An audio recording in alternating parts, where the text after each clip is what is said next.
Hey guys, and welcome back to the channel. It's that time of the year. We've just started the 2024 season. What does that mean?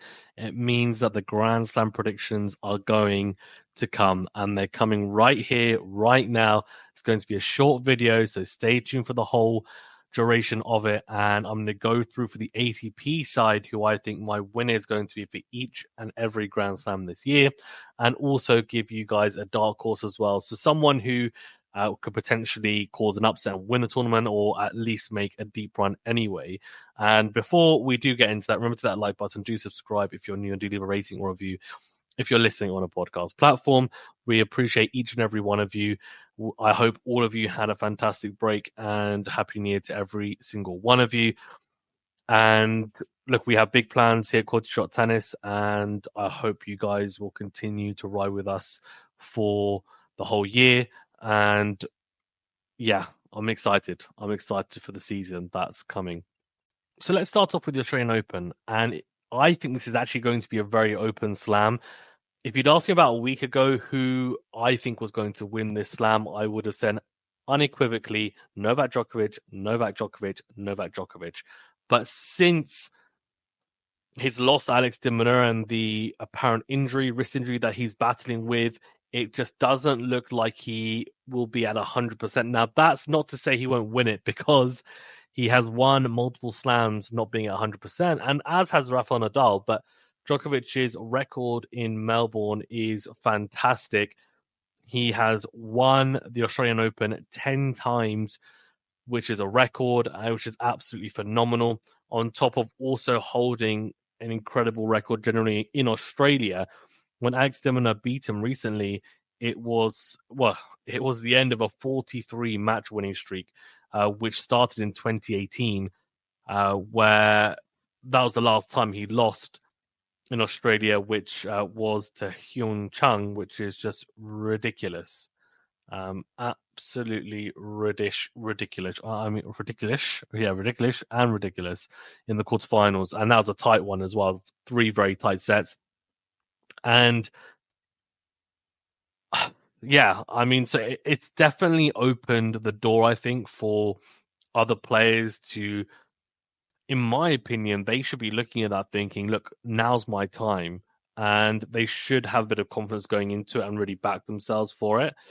The other question mark, of course, is on Nadal, and he has had a year out the game. And he had 6 months out before the 2022 Australian Open. He came back and then won it, which was incredibly impressive. It's been a longer layoff this time. He just lost to Thompson recently, yesterday, and had match points.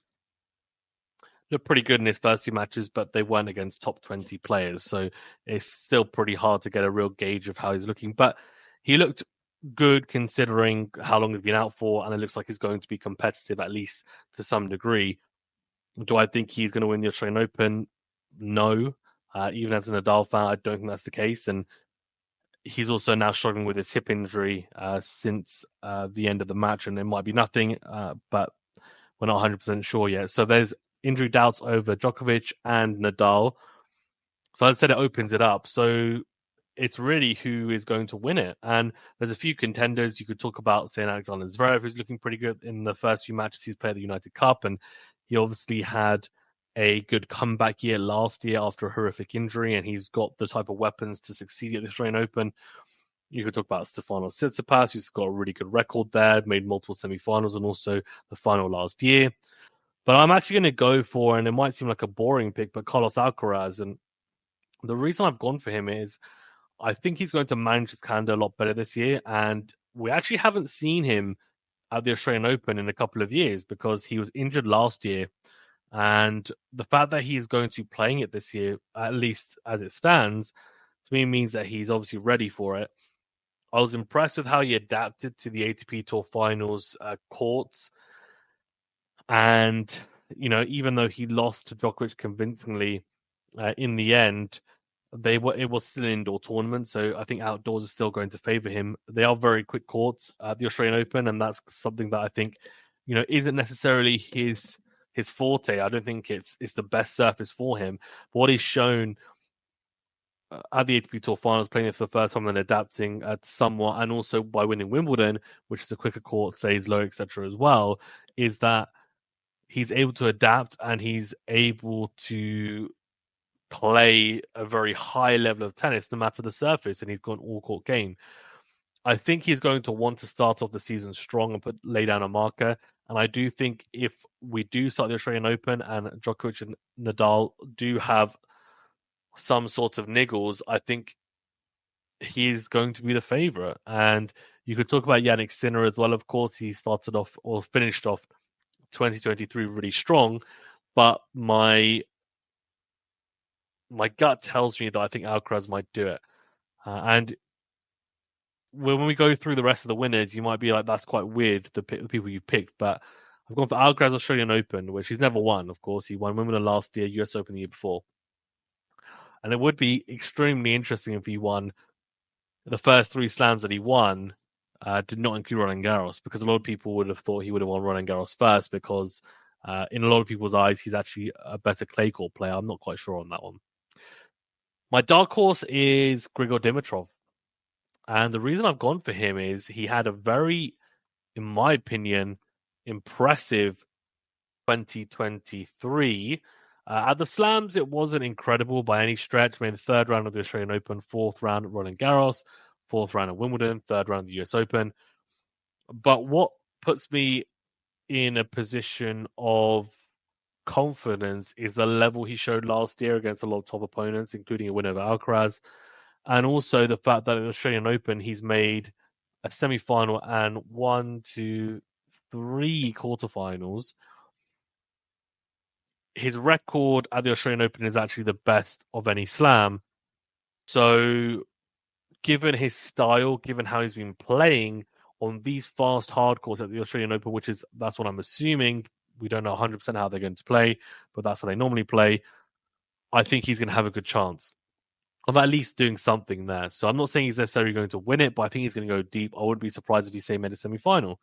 And he knows he's coming towards the end of his career, so if he wants to potentially even win a slam even, he's going to have to really go big in the next year or so. So he knows that. He knows he's playing a good level. Can he push beyond? Let's see. But I'm excited to see how he gets on at the Australian Open.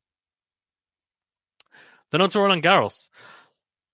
This is a difficult one because really I'm picking Roland Garros based on the fact that Rafael Nadal is going to stay fit. And he's going to be, 1, playing the tournament, and 2, he's going to be fit enough to compete. Now, he's won Roland Garros when not at 100%, but I think with someone like Alcaraz around now, and also Novak Djokovic, who won Roland Garros last year, I think it's going to be extremely tough for him to win Roland Garros playing at, say, 50, 60, maybe even 70%, in all honesty. But I've gone for Rafael Nadal as my winner. There's a big asterisk next to that, and maybe it could be Alcaraz, could be Djokovic, but I'll stick with Nadal. That's what's fun about these predictions. You're either right or wrong, and it's fun to watch it back after. My dark horse is Holger Rune. I don't know whether he counts as a dark horse because he's in the top 10, but I think it's fair given that he hasn't made a Grand Slam semi-final as of yet, even. And I've been impressed with him so far after his link up with Boris Becker, and I think he's going to do some big things this year. And I wouldn't be surprised if his first slam is Roland Garros, and I expect him to win multiple slams. I think he's that good a player. And I think the biggest thing for me, which really sets him apart from quite a few of the players around his age group, is up here, and that's his mentality. I do think he's going to have a good year. I just hope he stays fit and healthy. He started off the year pretty well in a match recently, serving a lot bigger than I've seen in 2023. And that also looked to be a real point of concentration for him in the off season. So I'm glad he's focused on that because it's something that he definitely needed to bulk up and work on to a degree. So yeah, I've gone for Holger Rune as my dark horse at Roland Garros, winner Nadal. Wimbledon. Wimbledon is one of those ones where, similar to the Australian Open, you tend to pick Djokovic, and I have gone for Djokovic. I've gone for Novak Djokovic as the winner of Wimbledon, And even though Alcaraz won it last year, I would be pretty surprised if he goes back to back. It's not easy to do at most slams, and Alcaraz found that out at the US Open last year. Unless your name is Novak Djokovic or Rafa Nadal, Roger Federer, it's very, very tough. So I think Djokovic will definitely have a real hunger, in my opinion, to either get revenge of Alcaraz at Wimbledon or at least win the title to show that he's still the man on grass. And I think he's still the best player on grass, which sounds weird to say given that Alcaraz, of course, won Wimbledon. My dark horse is Hubert Hurkacz. I think Hubert Hurkacz, if the draw falls correctly for him, I think he could win Wimbledon. It sounds like an absolutely crazy thing to say to some people, I'm sure, but I just think his style of play it's just so suited to grass. It really is. And if you watched him and his level against Novak Djokovic last year, he wasn't far off at all. If he manages to avoid Djokovic in a draw, I would not be surprised if he beats an Alcaraz or even a Nadal, for example, or a Sinner. I just think his game is so suited to the surface and he's so comfortable on it. I have real high hopes for him at Wimbledon. I really do. Right, the US Open. US Open. I've gone for a different winner in every single slam. And I've gone for Jannik Sinner. You might be saying, well, at that point, maybe Sinner's not playing good tennis. It could be the case. But I just have a feeling with the US Open winners being a little bit more random than the others. And also the fact that I know Alcaraz said he's going to look after his calendar more. But what you have to realize is a lot of these players are going to be at the Olympics.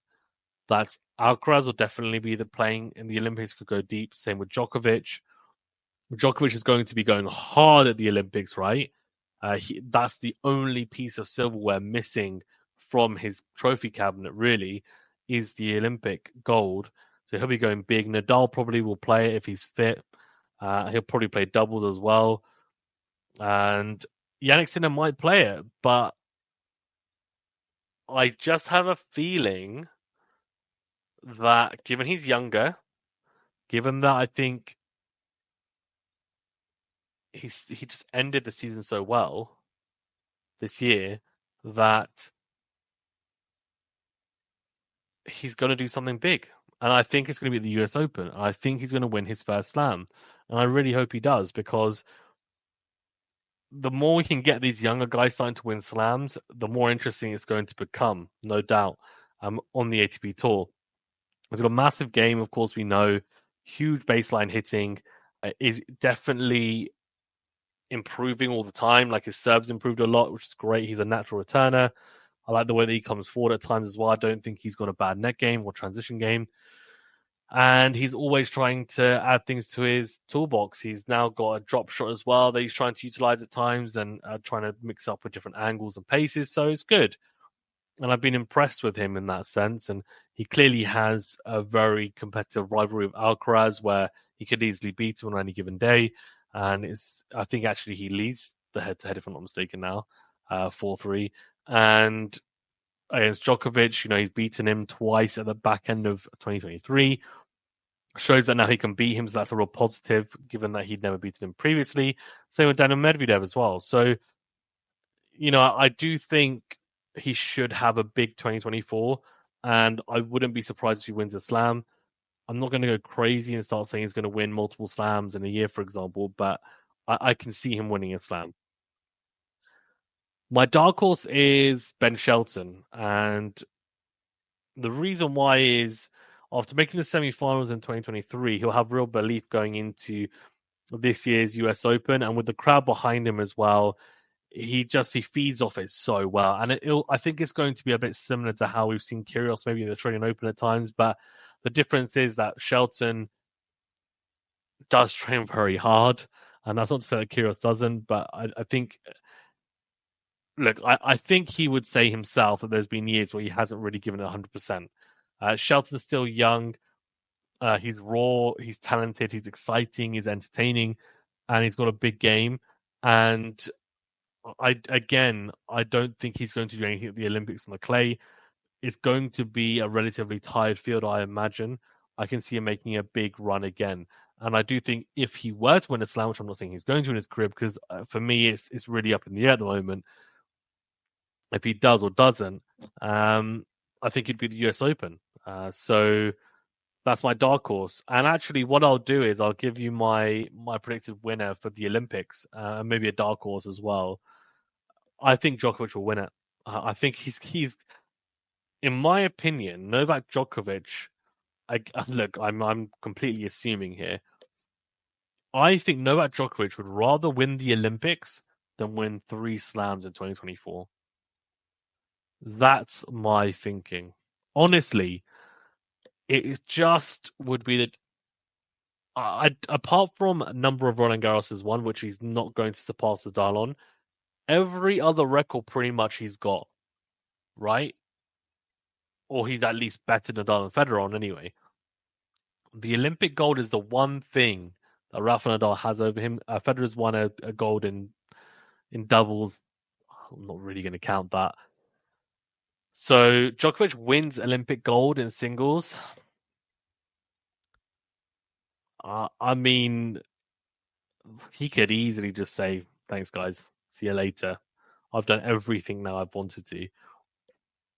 And I think I wouldn't be surprised if he wins it. I just think he'll be that concentrated on it. Dark horse. Zverev is obviously the defending champ, technically, given that he won it in Tokyo. I think someone like Tsitsipas might be a dark horse, and it's crazy to say that he's a dark horse, but given that it's on clay, given that I think he really enjoys representing his country as well, I think he could be. And yeah, we'll see how he gets on. But those are my predictions for the Grand Slams for 2024.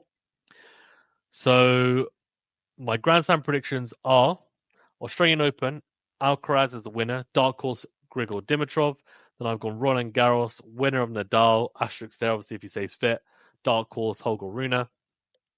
Wimbledon, winner Novak Djokovic, dark horse Hubert Hurkacz. US Open, winner Yannick Sinner, dark horse Ben Shelton. Let me know in the comment section below what your picks are for the ATP Grand Slam winners and also your dark horses as well. And we'll see you guys very soon. Thank you very much, guys. Stay safe and well. We'll see you in the next video.